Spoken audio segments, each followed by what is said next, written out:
She'd spent 6 years as HOA president, and she suddenly realized she didn't actually know any of her neighbors. She knew their violation histories, their architectural compliance records, their payment schedules. But she didn't know their stories, their struggles, their reasons for the choices they made. Karen picked up her phone and began typing a response to Marcus, then stopped. What would she say? That she was sorry for calling the police? That she'd been wrong about the pool? That she'd been wrong about a lot of things? Instead, she set the phone down and continued watching through the window, wondering if it was too late to learn how to be the kind of neighbor she'd once been, back when she cared more about community than compliance. Outside, Marcus and his daughter finished planting what looked like a small garden. As the sun set behind them, Karen noticed something she'd missed in all her careful documentation. They looked happy. Genuinely, effortlessly happy, in a way that had nothing to do with property values or architectural guidelines.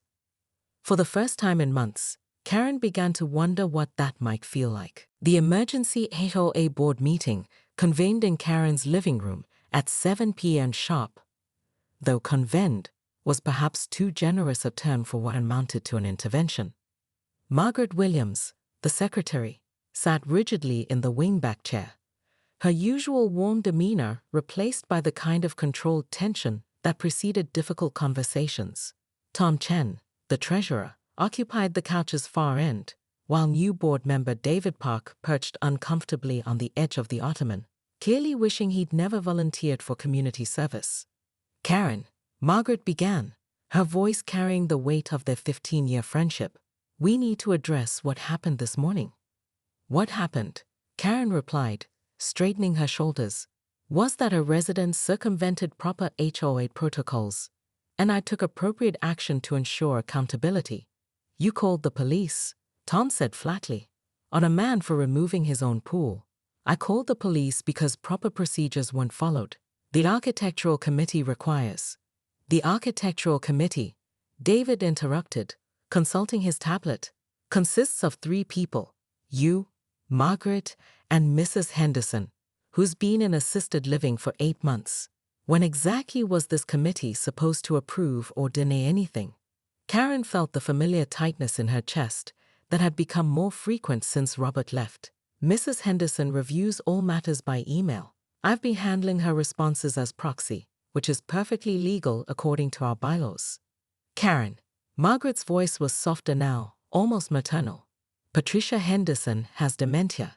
She hasn't responded to emails in over a year. The words hit Karen like a physical blow. She'd been so careful, so meticulous about maintaining the paper trail, about ensuring every decision was documented and justified. The idea that her careful system had been built on a foundation of, what? Delusion? Willful ignorance. I was protecting our property values, Karen said, her voice smaller now. Someone has to maintain standards. Someone has to care about the details that keep this neighborhood worth living in. But at what cost? Tom leaned forward, his expression sympathetic but firm. Marcus Rodriguez is a good neighbor. He's lived here for 8 years, pays his dues on time, helps with snow removal for the elderly residents. His pool was barely visible from the street, and he removed it the moment he realized it was causing problems. He removed it to avoid accountability, Karen insisted, but even she could hear how weak the word sounded. He removed it because his daughter is starting college in the fall, and they need the money more than they need a pool. Margaret said quietly, which you would know if you'd actually talked to him instead of measuring his property line with a surveyor's tape. Karen stared at her hands, noting abstractly that her nail polish was chipped. When had that happened? She'd always been so careful about such details. The board has voted, David said, his voice gentle but unyielding. We think it's time for new leadership, fresh perspectives. You're removing me as president. We're asking you to step down. Margaret corrected. Karen, you've done incredible work for this community. The neighborhood looks amazing, our property values are strong, and our HOA is solvent. But lately it feels like you're fighting battles that don't need to be fought. After they left, Karen sat alone in her perfectly appointed living room, surrounded by the evidence of her meticulous life. Every throw pillow was positioned at the optimal angle, Every surface gleamed with professional-grade cleaning products. Every plant was pruned to geometric perfection. It was exactly the kind of space that should have been featured in Better Homes and Gardens. The kind of space that represented everything she'd worked to achieve. So why did it feel so empty? Her phone buzzed with a text from an unknown number. "Mrs. Pemberton, this is Marcus Rodriguez. I heard about the board meeting. I wanted you to know that I never intended to cause problems. If you'd like to talk, I'm usually in the backyard around sunset." Marcus. Karen stared at the message for a long time, then walked to her kitchen window. Across the street, she could see Marcus working in his garden, his teenage daughter helping him plant something where the pool used to be. They were laughing about something, their easy intimacy a stark contrast to the careful distance Karen had maintained from everyone in the neighborhood. Karen Pemberton stood frozen in her kitchen window, her morning coffee growing cold in her trembling hands. The sight before her was nothing short of apocalyptic, at least by Willowbrook Heights' HOA standards. Where yesterday had stood Marcus Rodriguez's pristine above-ground pool, complete with decorative lattice skirting and carefully maintained landscaping, now lay nothing but a rectangular patch of yellowing grass and 4 perfectly symmetrical indentations in the soil. That son of a... Karen caught herself, glancing toward the framed photo of her late mother on the counter. Even in moments of crisis, propriety mattered. She set down her mug with such force that coffee sloshed onto her granite countertop, but she barely noticed. Her mind was already racing through the implications. 3 months.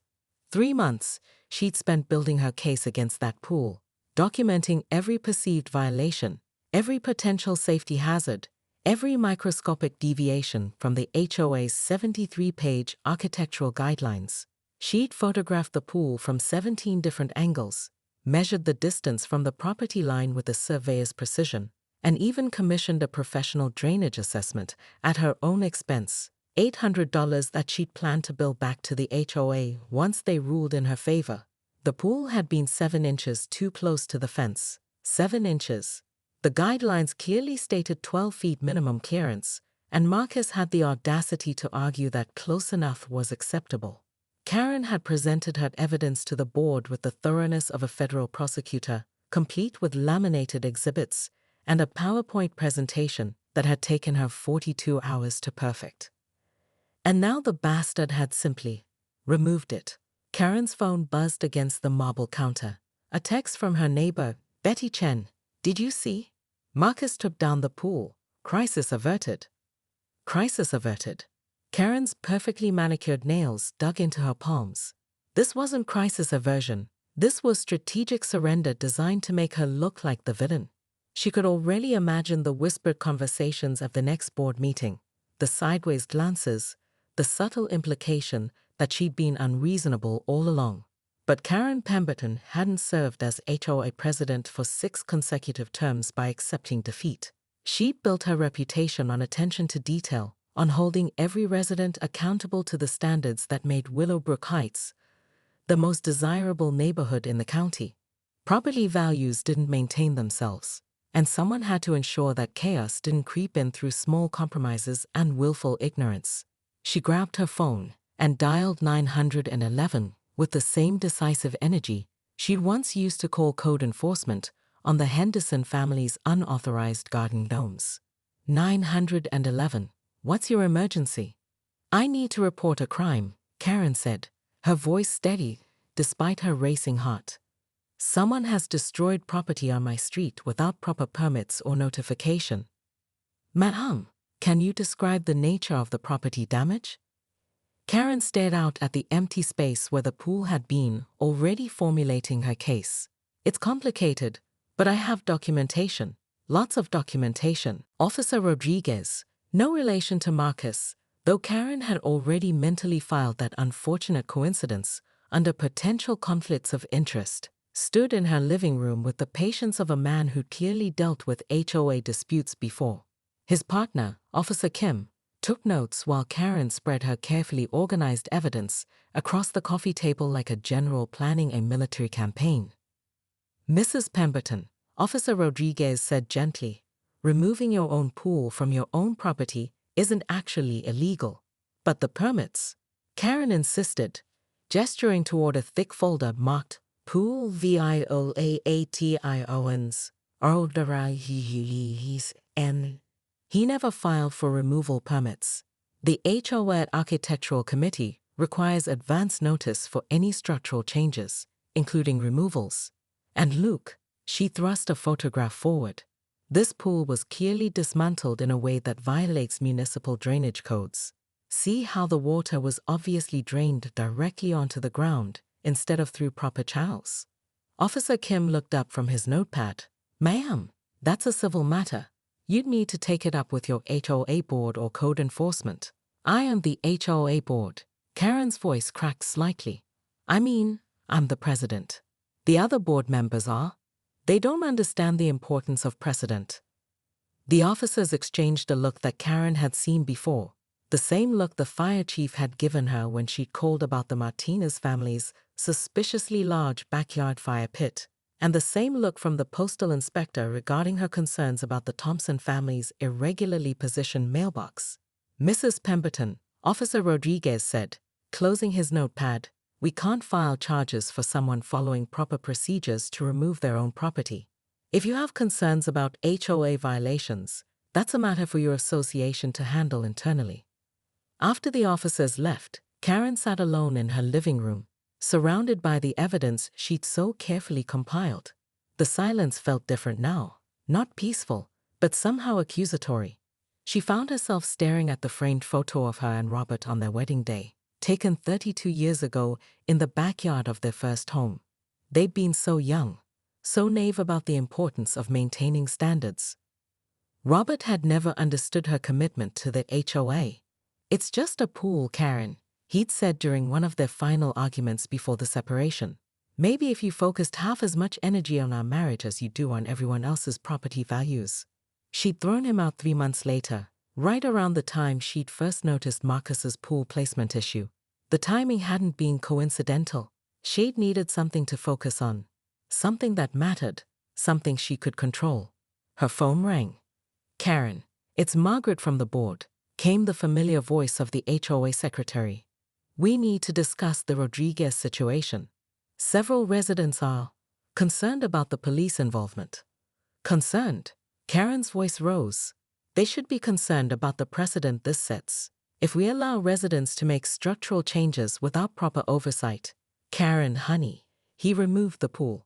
Isn't that what you wanted? The question hung in the air like a physical presence. Karen stared out her window at the empty patch of grass, trying to remember exactly what she'd wanted. The pool was gone, but somehow its absence felt like a greater violation than its presence ever had. I wanted compliance, she said finally. I wanted process.